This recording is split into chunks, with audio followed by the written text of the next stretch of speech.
Guerra, scontro tra fedi, tra pensieri.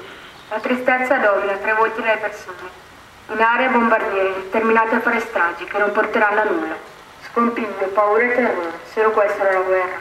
Nessun guadagno, nessun potere, nessuna felicità.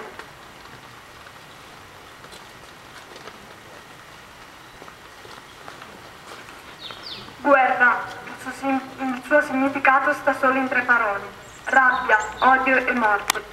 Perché dobbiamo alimentare le guerre quando Dio ci ha dato la capacità di perdonare? Perché chi provoca le guerre coinvolge persone innocenti? Perché l'amore non riesce a vincere sulla rabbia e il rancore? Il buonsenso sull'incoscienza?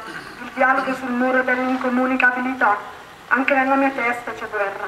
Cesserà solo quando troverò la risposta a queste domande.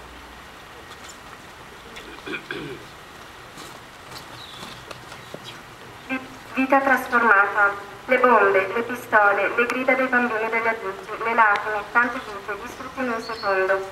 Questa è la guerra, questa è la morte, il paesaggio, spazzato via, come le briciole da un tappeto. Adesso, quando il paesaggio, in un tempo pieno di vita, sembra una fredda landa desolata. Ora vi presentiamo una breve lettera che rappresenta drammaticità.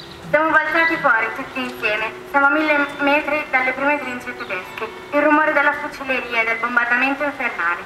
Un proiettile scoppia a 2 metri da me, una scheggia mi ammacca del mezzo, ma non sono ferito. Altri 15 metri e un altro proiettile mi cade ai piedi. Abbiamo conquistato la prima linea. Un centinaio di tedeschi con le mani alzate corrono verso di noi. Non riesco a impedirmi di spararli addosso. Molti miei compagni sono morti, non abbiamo più ufficiali. Anche le trincee adesso sono piene di tedeschi che sono morti. Questa non è la solita storia della prima guerra mondiale, ma la parte più drammatica e